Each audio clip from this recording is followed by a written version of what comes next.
Now you're starting. Am I starting? Yeah, you're in. Okay. Well, anyways. And this is live too. You're gonna have to edit this out now. Okay. And I keep derailing you as we keep talking. Okay. All right. So, like I said, we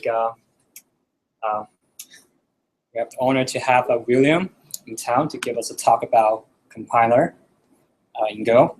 So he actually is the author of Go in Action, also a Go organizer for the Go meetup in Miami, and also he is a managing partner at Ardent Labs.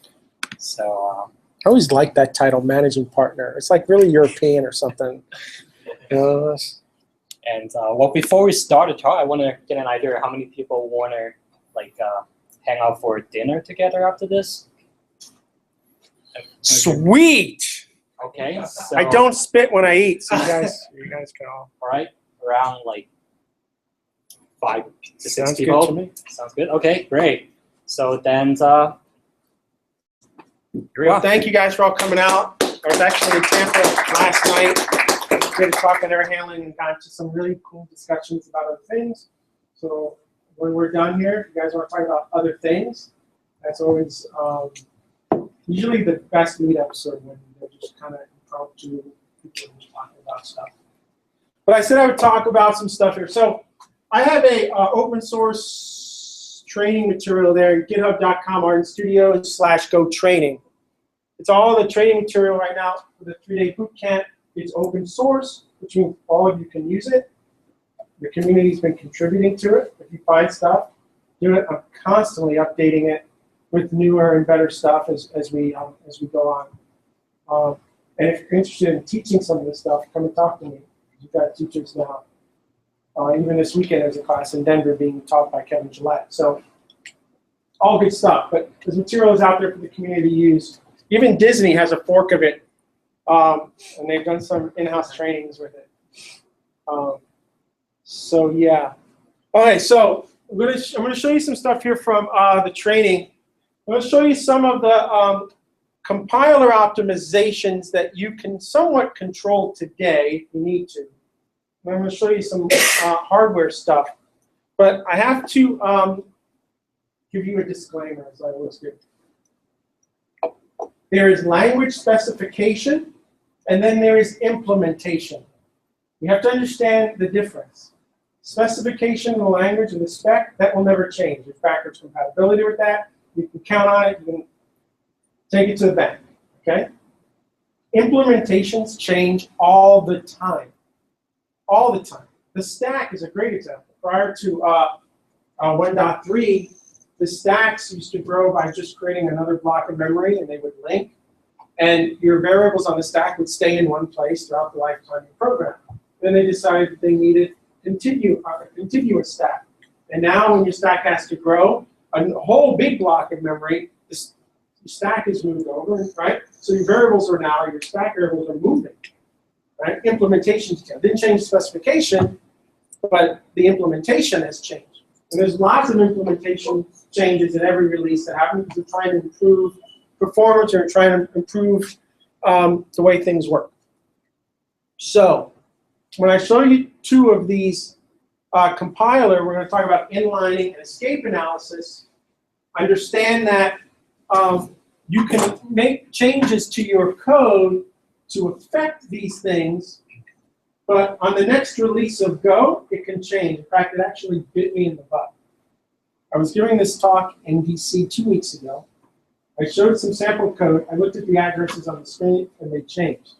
I hadn't done this since 1.4. And now I'm going, oh my God, oh my God. And I'm in front of a really bright group of people, and they see it. I'm like, implementation just bit me in the butt. These are examples around implementation. So that's not going to happen to me tonight because I've already gotten bit. So let's talk about inlining and escape analysis. But before I do, I want to show you a little program. We have to understand what the program is doing, and then we can understand the output. So in Go, our stacks work down. So throughout every call, in the call stack, if we were to look at addresses, which we're going to see in a second, of the variables in each function, we would see that the addresses for each of these variables as we go down lower and lower in the call stack should be lower in memory. So I want to show you this little program here that shows that off. And I'm going to get rid of this for a second. So you can see something here.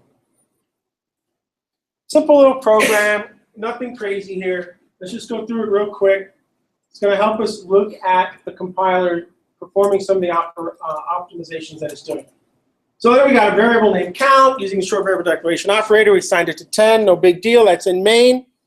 And then we're displaying the address of and the value of count. Everybody can see this? It's kind of bright. Everybody can see it? And then we're passing the address of count to this increment function, and then we're displaying count and address again. An increment is not doing anything fancy. It's just taking the pointer. It's doing the increment. We're sharing it. It does all these things. And we're seeing the value that the pointer points to, the address of that, and inc. Now I've got a function call here, right? I've got two variables here. I've got this variable named count that's in main. So that's in the stack frame for main, right? That's up here. And then when we call increment here on line 16, I've got a new stack frame, right? Made a new function call, got a new stack frame. Got a new local variable down here called inc. It's a pointer variable, but it's a separate variable on the call stack in the frame for increment. No big deal. And then when we look at these addresses, because I should have ran format first. This is really interesting. I told you that the stack in Go works down. It works down. But if we look at the addresses here of count in main and the address here of inc in increment, what do we see? We see that the variable inc is actually above the variable count on the stack. It's above it. So either I'm a liar, right, or something funny is going on here. Do they have 7 stacks? No, one stack, one Go routine. Every Go routine has its own stack. Stacks today start at 4K. And I said as they grow, a new block will be allocated, and will be whatever there is get copied over, and we'll keep going. So when I first tried to put this example together to show that the stack works down, this tripped me up for a good hour. This makes no sense. How is this possible? All right, we'll get back to this in a second. What I want to show you is this program here, and we'll run this in the command line, which I should have set up, so I apologize for that. We'll run it. Actually, I get the output. When I build this program, I'm going to be using go build-gcflags-m. That's going to give me a peek into the compiler's decisions for this program as it relates to both inlining and the escape analysis. Now, inlining says if I'm going to make a function call, all right, and there's some analysis done, if the compiler decides that, hey, this thing's simple enough where we don't have to do a function call. We'll take the code and we'll just lay it in where the function call is. That's inline. Because there is a small cost to calling a function. We've got to go to the stack, we've got to do all this stuff, and then when it returns, we've got to come back up. It's a little bit of a cost. So if the compiler says, oh, wow, look, this is simple enough where I don't have to take the cost of the function call, it will inline the code.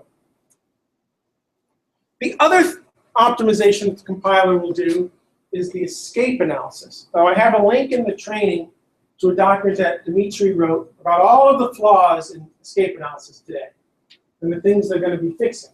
So if you really want to understand a lot of the rules around escape analysis today, that's a great document to read. But the idea is the following. We don't get to control directly where our memory is located.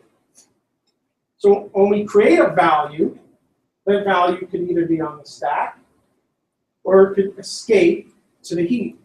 If we ever look at allocation numbers in our program, allocations mean things that escape to the heap. What's the significance? Well, if a value can stay on the stack, then we don't have to worry about cleaning it up. that is automatic cleanup. The stack grows, the stack comes back. And it really doesn't come back in the sense of a pointer. And the other nice thing about Go is any time that you declare a variable or a variable is created, it gets initialized, right? It gets initialized to its 0 value. And it's that initialization that allows the stack to constantly be clean as we're going down. And then when we come up, we don't have to waste any time cleaning up after ourselves. And then when we start going back down, all that initialization cleans up the stack. So it's really nice, right? We don't have any garbage collection to worry about. The memory that we need is already there, and it's used, and life is good. But sometimes the values that we're working with in a function, right, need to escape. Some reference is being taken, and this value is now going to be used outside the scope of this particular function. In those cases, we can't leave it on the stack because when that function comes back, technically we'd like to think that stack doesn't exist anymore, yet this variable still needs to be referenced. So the compiler is doing escape analysis. And if it determines that something is going to escape, it's going to do the allocation. And there's going to be a lot of improvements in this in the next 12 to 18 months. They're really focusing on this. So let's look at this program here, and we're going to look at the output when you run a go build GC flags -m. So I've got two functions here. They're already hinting to what's going to happen, right? I got a stay on stack and escape to heap function. Let's look at the stay on stack function. Declares a variable named x of type int, and I'm using the built-in function print line to display the address of x. The escape to heap function is almost identical. It's using x, it's creating the same variable x, but it's using the func package, the print line function from the func package, to display the address. And when we run this program, we're going to get two different addresses. Now, the Go playground is a really special architecture. So it's a 64-bit environment that uses 32-bit pointers.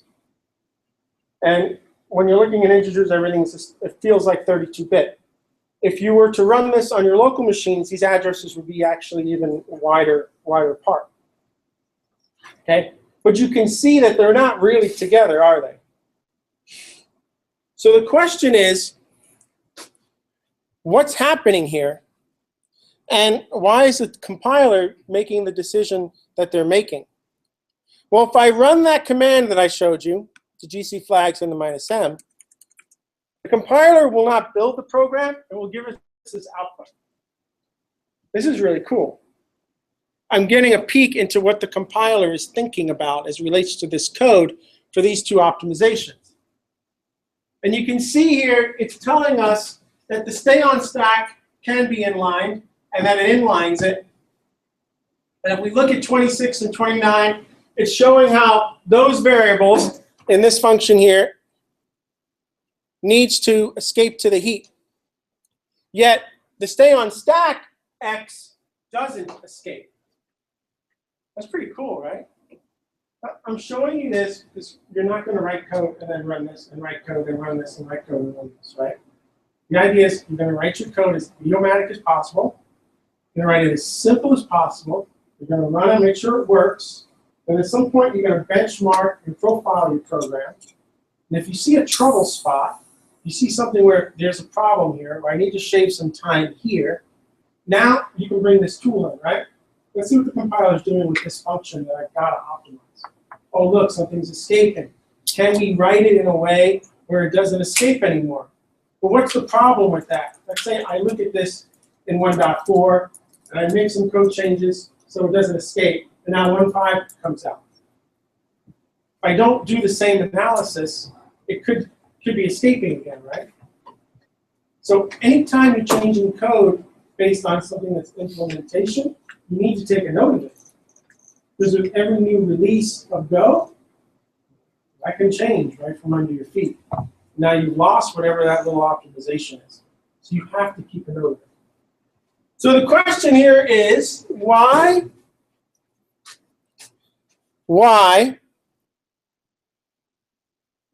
what's funny is two things. One, X is staying on the stack, and the compiler's inlining stay on stack. And escape to heap is not being inlined, and X is escaping to the heap. And there's only one line of code that's different between these two functions, right? One's using the print line, built-in function print line, and the other one's using format.println. So who can see what the difference is? Why is the escape analysis making this decision for escape to heap? Is println a built-in? It's a built-in function. I didn't actually know that existed. It's one of the first functions, I think, that were part of Go. Really? Yes. They did it when they were trying to get. In the beginning, before they had to format the pump package. I didn't know it existed. Yeah, you shouldn't be really using it. You should be using the pump package, but it's the only way to show you this. Okay, the easiest way to show you this. The format package is a external package, so it has the address of has to escape it into the package. No.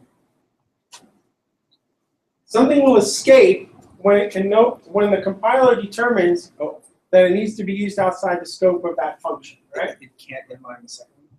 It won't inline the second one, and X is going to escape to the heap.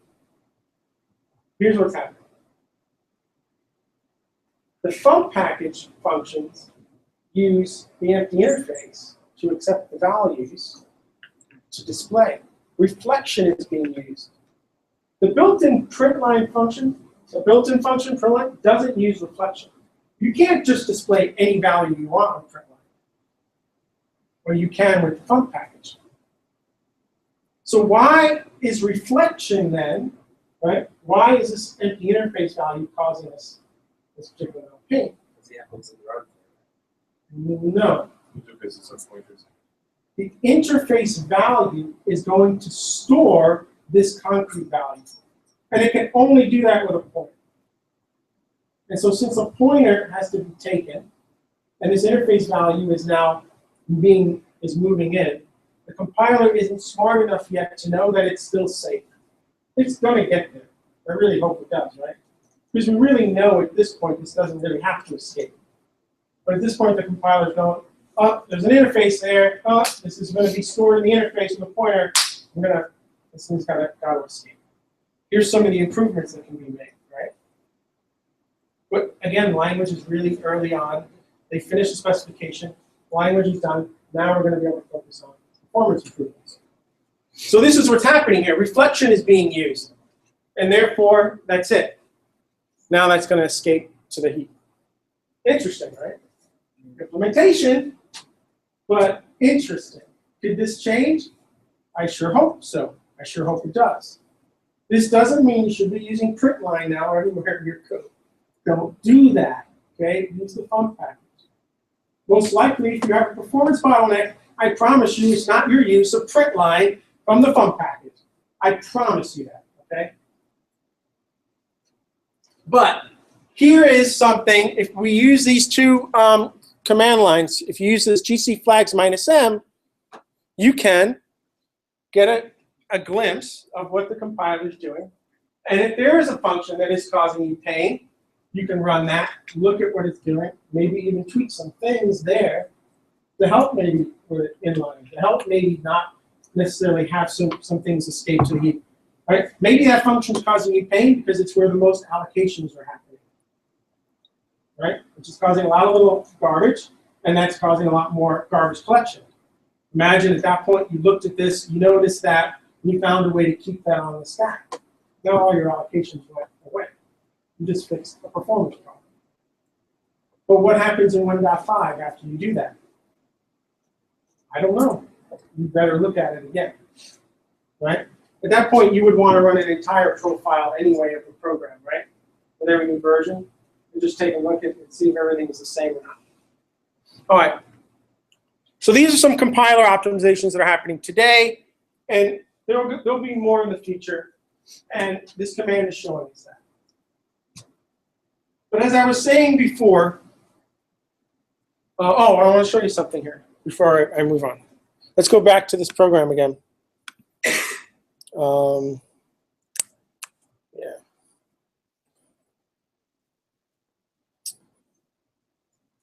Okay, you gonna fight with me, really? Really? I commented this piece of code out. So this was the first program, remember, where the address of increment was above the address of count on the stack. And I said, how is this possible when we know the stack grows down? Well, now we know how it was possible. When I commented out this line of code here, what did the compiler do with this function? It wasn't calling it. What did it do? It inlined it. And when it inlined it, the value of it, the variable int was no longer lower in the stack. It was part of main. And it just so happened to be above count. That's what the compiler did. I have another program that used to do this, and in 1.4, it switched. Which is what freaked me out that day, because I know it's still inlining, but for some reason on that program, the compiler still chose to put increment below count. On this one, it doesn't, thank God, because I really would have cried, because now I got to find another example, right? But at 1.5, this could change. So what happened to me for an hour? For an hour, I had no idea that the compiler was what? Optimizing the code to inline increment. So if I stick this piece of code in here, what function are we using? sprintf from what package? Fump. What does that mean? Reflection. What does that mean? There's going to be no more inlining. Sweet. So now if I run this program, forcing the compiler to not inline, doing like a reverse optimization here, right? And I look at the address now, where is increment? Where it should be, lower in the stack, because we're not inlining anymore. We're actually making a function call, and now that memory has to be allocated farther down the stack. It's cool stuff, right? Reverse optimization. But it's showing you in real life here, right, how the compiler is working. You're seeing the optimization there. You're seeing it pull out. You're seeing that the stack does work down. And then when their inlining isn't there, that memory is still in the main stack frame. But here we go. So that's cool. And all this is great. But as I was saying to some of you before, even though all this is great, if you're not sympathetic to the way the hardware works, I don't care what programming language you're using, you're not going to get the most performance out of your program. Now, what I love about Go is that if you write idiomatic Go, you follow the guidelines that are set by the language team and the community, and you do these things, you're going to get a lot of mechanical sympathy for free. Are you going to get 100% of it? No. Okay. Are you going to get a lot of it? Yes. And that's why so many people are like, I just wrote all this Go code, and the thing just screams. And you follow those idiomatic, Go, and you're going to get that. Now, what if you still need that extra 20%? Well, that's what's really great about Go, right? You have control to be high level with the standard library and do stuff, or really get your hands dirty and make sure that things are happening the way you want them to happen. So Go gives you the ability to go deeper to make sure that your program is mechanically sympathetic, when idiomatic Go isn't going to give that all to you. So there's two things I want to show you here. One that you can't control too much. We'll talk about that one first, actually. And that's branch prediction.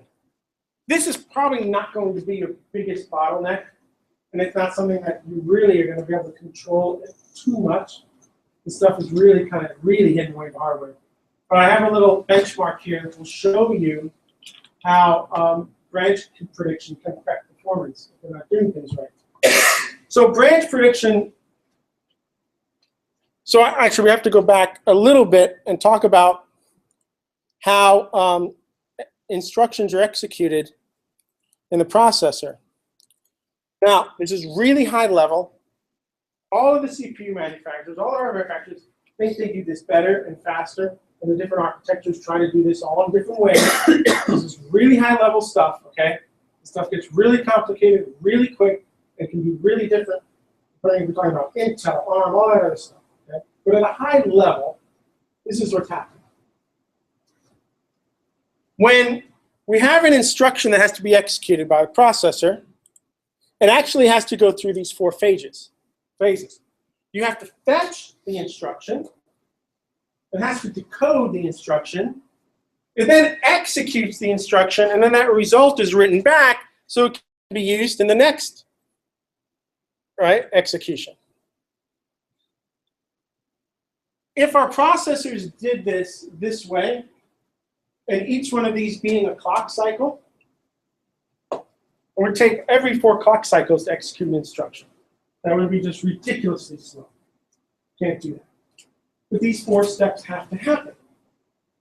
So the only way to speed things up, and what we really want, is to execute an instruction every clock cycle, right? That's the goal. We can execute an instruction every clock cycle. We are going as fast as we can. But how can we do that if we have to fetch and decode instructions first? Well, with the hardware, and this is really simple, this gets much more deeper and complex. I'm keeping it here. What the hardware tries to do is run these things in parallel. So while this is executing, it's fetching the next instruction, it's decoding the one it fetched before, it's executing this one, and then you have the write back. Well, this gets really interesting, right? If I'm executing an instruction, and we have to understand what the result of that instruction is, like in 01, how do we know what instruction to fetch when we don't know what the result of this instruction is? That's the problem. Right? Again, the idea of executing instruction every clock cycle. Well, the hardware, which is incredibly intelligent, is trying to predict at any given time what the next instruction is going to be. So we can prefetch it and have it decoded. So when it gets to this, life is good. It's trying to figure out if A is going to be greater than 7. So it can already go and fetch whatever that instruction is going to be on line 2. Now what happens if it makes a bad decision? Let's say it misses. And it's going to miss. It's not going to be perfect. But what if it misses? Well, then all that work they did, the fetch and decode, has to get kind of rolled back. And now you're not executing instructions anymore. It's like no ops at that point, right? While we come back and get the pipeline running again. So we're talking about mechanical sympathy here. How can we be sympathetic to the hardware, knowing that it has to do the best job it can to predict what the next instruction is going to be? What we can do is write code that is very linear and predictable. How do we do that? Sometimes there's nothing you can do about it. Sometimes it is what it is. This if statement's going to come, and it's going to be completely random, and that is life.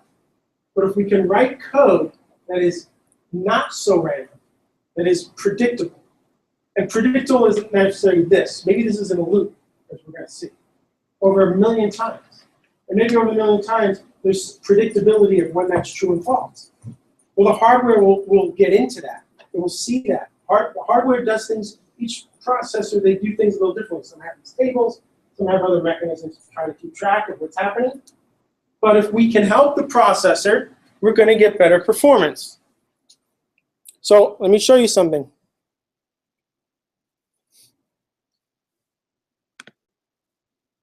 We're going to run this test. But let's look at what the benchmark test is. So here's benchmark predictable. Actually, I want to show you we'll show you this, and I'll show you the crunch. So what are we doing here? I created a slice of 1,000 bytes, resetting the timer, and we're calling this function called crunch over the data, and we'll see what that does in a second. The second benchmark function, which we're calling unpredictable, is doing something a little different. In the first example, that slice was set to its 0 value, which meant every single element was set to 0. Okay. In this unpredictable, what are we doing? We're randomly changing certain indexes to something other than 0. And we're doing it in a very random way. I don't know at any given time when I run this how many I'm changing, and more importantly, what index is changing. And let's look at what crunch does. So crunch is iterating over the slice, and if v is less than 128, it performs that sum operation, else it performs the other operation. Now for the first benchmark, that if is going to be true every single time, right? The processor is going to pick up on that. It's going to be very predictable, and it's not going to waste a single clock cycle executing that statement. It's going to know to prefetch line 38. In the other benchmark, though, we've added a lot of unpredictability into the code. And the processor is going to not be able to be as good as it is in the first benchmark. Now, I could change indexes in a certain pattern, and we would probably see the same performance. If I changed every third index to a different value, the hardware would be able to pick that up. Why? Because it's predictable. Right? It's not random anymore. So the less random we can make our code, the hardware can pick up on that and do a better job prefetching what it needs. So let me, I should have had this set up, so I apologize for that. Let's see. That's going on. Oh, that's good. Okay. I'm going to make this bigger too. Okay, so we're looking at prediction. Sorry. Okay, prediction test. So would have been nice to have that. So go test minus v dot bench equals dot, right? Oh, what is it? Dash bench equals.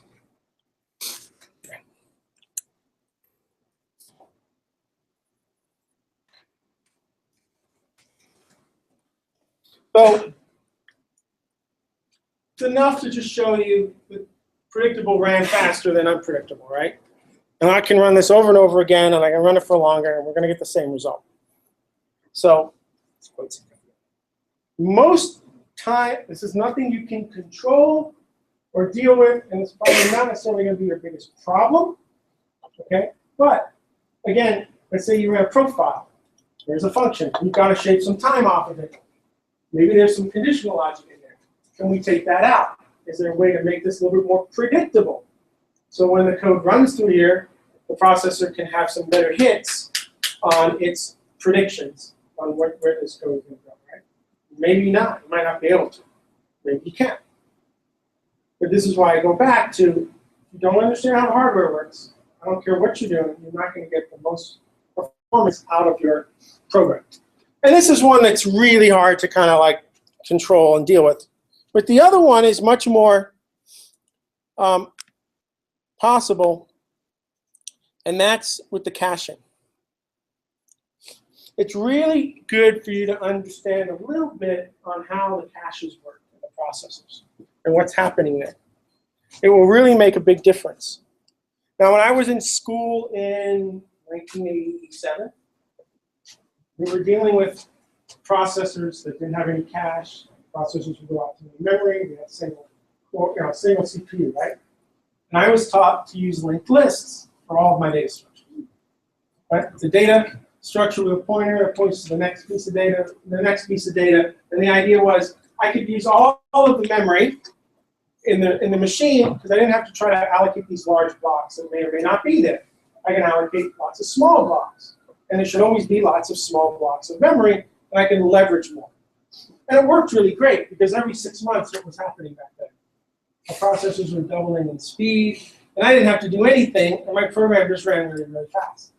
But what happened? We hit a wall, right? Just couldn't get the processors to go any faster. So what happened? The hardware designers said, well, now we're going to have to go horizontal. You can't go vertical, you got to go horizontal.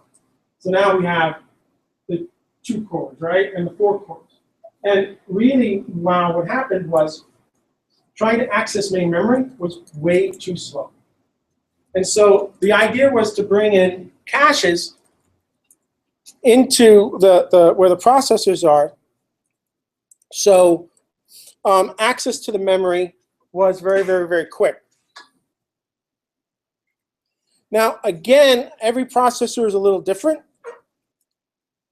And you have to look at the hardware specs. But here's a common hardware spec. And what you're seeing here is for every core, this is a 4-core machine, there's 2 hardware threads. And in the core, you have your L1 cache. The L1 cache here is going to be 64K. 64K, that's it. And that 64K is for both instruction and data cache. Your instruction caches, the instructions get cached too. And so in this L1 cache here, in this diagram, half of it's for data and half of it's for the instruction. And then you have your L2 cache. The L2 cache here could be 256K, right? And there's instruction and data being cached there as well. And then you have L3 cache. That could be like 8 meg. And what's really sad is all the memory that's in L1 and L2 is also in L3. So it's not a whole 8 meg of other memory. You still have some of that other memory also. And so what the processor, the memory controller, has to do is, as you're working with memory, as you're working with instructions, as you're working with data, it has to predict what? What do I need to pull from main memory ahead of time to get this thing as close to the CPU as possible? That way, when I need it, it's there. Because if I have to go to main memory, forget it. I want to show you a small clip from this video from, hold on a second.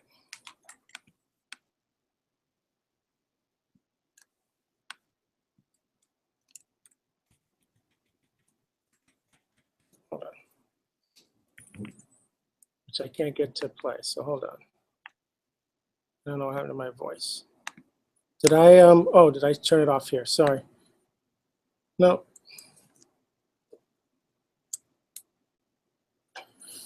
This shouldn't take that long, should it? Let's see if that works. Hello? Oh, now I'm on the wrong screen. Sorry. What is going on? But I attended a talk recently where Mike Acton showed an animation, and I just want to show you the relative speed of fetching memory from the various caches. So this is a level 1 cache transfer of memory. That's level 1. That's level 2. That's level 3. I'm so glad there's a place to sit. Let's take a look at main memory. This is to scale. This is how long it takes to access main memory. Oh, we're still going. I should have brought a book. Implication is, from a speed perspective, the total amount of memory in your system is the total amount of cache. Main memory is so slow to access. Practically speaking, you might as well assume it's not even there if you have any kind of performance constraints on your program whatsoever.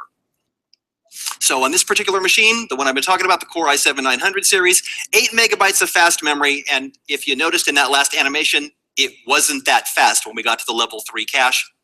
That's for everything. It turns out on this particular architecture, everything in L1 and L2 is also in the L3, so you can't even add the 3 caching hierarchies together. 8 megabytes, that's the total amount of memory that you have on this particular architecture. The details vary from architecture to architecture, but this is still not unrepresentative. So this is what we know. Small is the same as fast. How many people studied computer science? Excellent. How many people learned when they studied computer science about the time-space trade-off? Okay. It's about a 200-fold difference usually between L1 and I think I don't have those numbers, but, and that video is in a link on the Go training, and I really highly recommend watch it because he keeps it at a high level, and it's like mind. Okay? But you can see what he's saying, right? If your program, if that instruction has to go all the way out to main memory to get this data, you can forget about any performance. Has everybody seen the times a billion one? So there's the I think it was a Googler who wrote up the, here's the cost of going to L1 cache and L2 cache, and compressing something to be going to disk, go in the Netherlands, et cetera, et cetera, et cetera. And then somebody did that times a billion and put that in human terms. So it's like going to reading from disk is equivalent to making a baby. Getting from L1 cache is blinking, and reading from disk is making a baby. So I want to show you another benchmark here that will show this in action. We're going to create a matrix. All right. The first time we make it, we're going to create it where each row is less than 64K. 64K is the cache line. Understand this too, because this is important. I had that variable x in my function, right? It's an integer, 8 bytes. I assign it to 10. For the processor to do that, a 64K cache line has to be taken, wherever that thing is, and moved into the cache, right, for the processor, then to be read, and then when you write that, the hardware needs to put that back in main memory at some point. The entire 64K cache line is put back. We're not moving little bytes at a time. It's 64K at a time. That's how memory is moved back and forth. Right?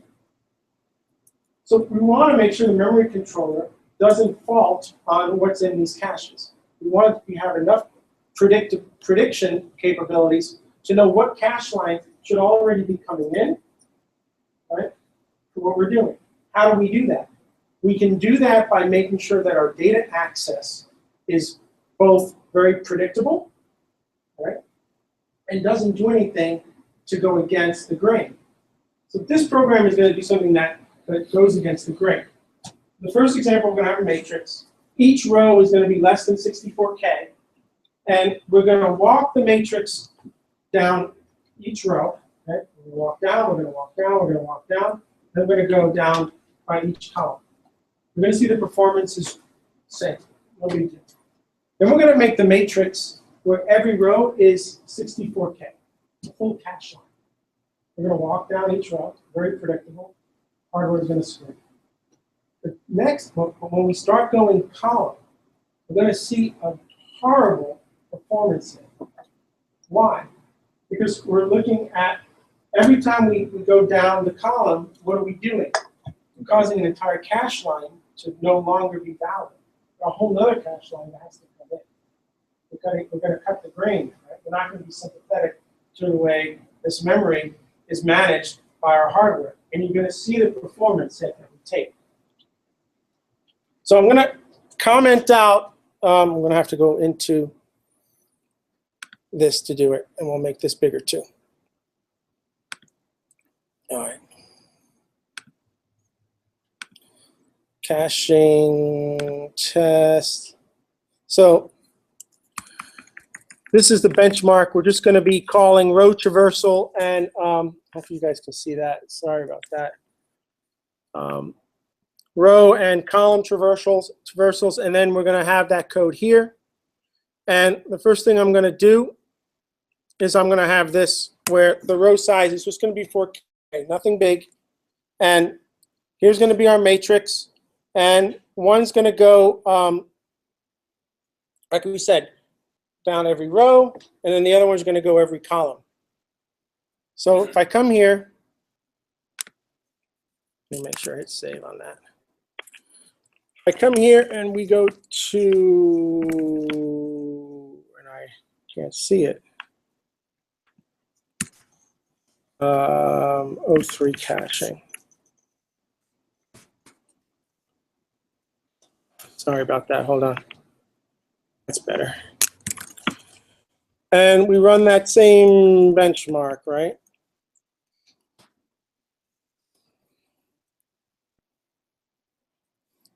You can see that really no big change in performance here. We're going down each row or going down each column. But I want to change this now to set each row to be 64K, full cache line.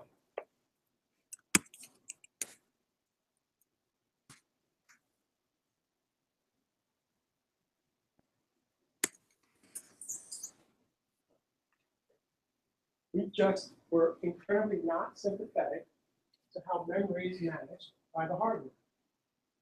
And we paid the price for it, didn't we? So the key is, and what I always teach, is you want to keep the memory you're working with as contiguous as possible. When I work with slices of data, you will rarely see me work with slices of pointers, unless I'm doing some sort of indexing. If I pull a bunch of data out of my database, it's going to be a slice of values. I want that to be as contiguous as possible in memory. Now, are there going to be strings in there? Yes. Does that mean there's a reference type? Yes. That means the string header is going to be the two-word struct, and it's going to have a pointer to a string, but that memory is contiguous as well, right? And so one of the really great things about slices is what?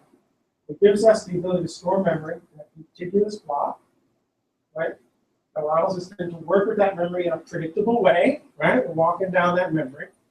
And it all lends itself to being mechanically sympathetic because it gives us the best chance to make sure that the data we're working with, if we work with it in a predictable way, can be in those caches at the right time, and we don't lose any performance, as opposed to that old school linked list, which could very well mean random access, right, throughout main memory, and the memory controller doesn't even have a chance. No chance at all. That's a question. Yeah. So you had a multi-dimensional array that you, or slice for that, correct? Yeah. No, I'm using an array.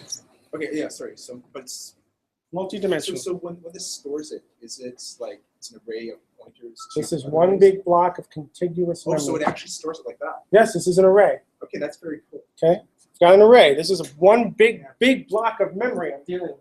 Okay, that's very cool. But what I did is I caused the hardware to have to constantly fault, right? On Yeah. the next read, Yeah. that cache that it had in L1 was no longer valid. I needed the next one. Just a small question. So theoretically, would it actually be possible, like, so that right now it's actually partly because of the implementation, right? Because like when you have this slice, it actually allocates it in like single blocks, so that it actually like not allocated in a single block, but like somehow defined like what blocks, like how would it This is actually one have to? big block of memory using an array, and that's what I want. I wanted the big block of memory. Yeah. Because I know what he's saying. Because I was thinking that because in some other languages, if you do multi-dimensional, you'll get like a single array and then there'll be pointers to other arrays. I think C doesn't have that, but it's very cool that Go doesn't do that. I don't think C would do He that. doesn't. C would not do it that way, but I've heard of some other languages that are more scientific where the memory actually traversing in a column would be faster because of the way things are transposed. Yeah. So you have to understand the language, you have to understand the implementation, but the point here is what? What is the point, right? The compiler can give us all the optimizations in the world. We can write all the greatest code in the world, but if we're fighting against the hardware, it just doesn't matter. So I'm going to stress one last time. Learn what idiomatic Go is. Do your best to follow those conventions. If you don't understand it, then take it as I'm being asked to do this because there's something behind it. Whether it's the way Go is implemented underneath, or whether it's something where we're going to get some sympathy out of the hardware, something along those lines. We're keeping our memory contiguous, accessing that data in a predictable way. Great. Writing code that can be predictable, you can't get around the if statement. You're just not going to be able to do it, right? But if there is an if statement there, are there ways to make that predictable? Maybe there isn't. Maybe that's what it is. Probably not going to be your worst nightmare, right? Branch prediction is not going to be causing you most of your pain. You know, this stuff could be causing you some pain, right? Having thousands of extra allocations you don't need could be causing you pain. And that's where that command came in. Hey, look, there are allocations. If I just change this one little thing, it doesn't escape anymore. It just solves some problems. But the benchmarking tools the profiling tools, they're huge. They're going to tell you what's happening. So I always tell everybody, always try to understand things one level below where you're programming. I don't need to go any deeper into hardware design. I won't have to, right? I have enough understanding of how caches work. I have enough understanding of how branch prediction works to now be able to look at some code and go, I think I've got a problem. Right? Get enough understanding of escape analysis and inlining to be able to notice now that something's not right. What's the significance of 64K? So the L1 cache is a 64K. Your L2 cache is probably going to be about 120K depending on the hardware. So what you're doing is you're faulting on the next read. So what you have in cache is no longer valid. You're causing the hardware on every read to flush and reload memory. You're wasting so many CPU cycles moving memory back and forth as opposed to executing the next instruction. Also have the virtual translation as well. Yeah, but that's part of that memory, that's other parts of memory control. Right? But that data that you're working with, the instructions you're working with have to be in cache. You heard Scott. Performance matters. You only have 8 megs of memory in that particular architecture to work with. So you better make sure the 8 megs of memory you need at any given time is in the cache. Because if not, you can forget about performance. I was going to suggest that on the Go blog they had an article on profiling, and you saw that. That's an awesome read to go through. You want to do profiling on your Mac, you have to hack the kernel. I've got links for that too up in the training under the testing section. If you're going to do it on Linux, it works. Yeah, and there's a lot of good stuff to push up. You really want to do that. Yeah, when you have a ton of programs running on your operating system, what are the chances that that code will be cached? Like, won't it be a bunch of programs fighting for place in the cache? Yeah, I mean, ideally, right? So when we're running our services, you have the operating system competing for all that. You've got your program competing for all of that. But right now, you just want to focus on what your process is doing and making sure that is being as sympathetic as possible. Your concept is pretty big, right? It's not like you're getting swapped out every 4 instructions. The operating system gives you a fair chance to utilize the. So one of the things I also recommend is, especially if you're lucky enough to have like let's say you're building an API, right? A web API. It's really a good idea over the weekend or maybe for a week if you have a large enough farm to have one machine running with a profiling data. You know when that server gets hit, there's going to be some latency, but guess what? I also tell you to run that also with the race detector, which I do. Run an entire weekend with one server in your farm built for the race detector. Let that thing run. Hopefully after 3 days, you've gone through at least most of the code paths. That thing doesn't trip up, I mean, that's a great sign, right? When I do testing, anything I'm doing concurrency, multi-go routine, I'm even testing with dash race all the time. I find most of my race conditions, I make sure everything that I code starts up cleanly and shuts down. That is really important. You should write code to shut down cleanly. If I'm building a web API, I hook in the operating system signal so I can hit Control-C, because you can't just shut down the server, but I can hit Control-C and do my entire shutdown routine. I find most of my race conditions on shutdown. And then when I find that, usually everything is clean after that. So from a tooling perspective, run a machine for a weekend, compile it with dash race. Run with profiling data. If you're doing web APIs, it's already built in, there's packages for it. Run with that for a couple of days and then look at it. Tells you a lot. And then Go debug. I really like Go debug. There's an environmental variable called Go debug. You can look at the scheduler and some memory stuff around that too. Really like that. If you see something that doesn't feel right, you get a lot of information. All that tooling is there. But what's nice is when you start trying to interpret all of this stuff, and now you go back to your code, it's not just, remember, you're not just looking at Go code, right? Go code got converted to assembly, which got converted to some machine code, and then the machine itself is running through that code and breaking it down and making changes to it as well. Like, it's crazy that this stuff actually runs the way we write it sometimes. It's amazing. So these are just good things to have in the back of your head when you see an anomaly. Are you coding about this when you write code? No. Please, please, this isn't about now you getting stuck in a function because all you're thinking about is how I get this thing fast. I can tell you one thing. Anytime I've written code for performance, I have lost. I have lost. When I write code thinking, I'm going to do it this way because it's going to be faster, I lose. I'm wrong. Every time. Don't do it. Write idiomatic, clean, simple code, and then worry about how to make it faster when you need to. All right, that's it.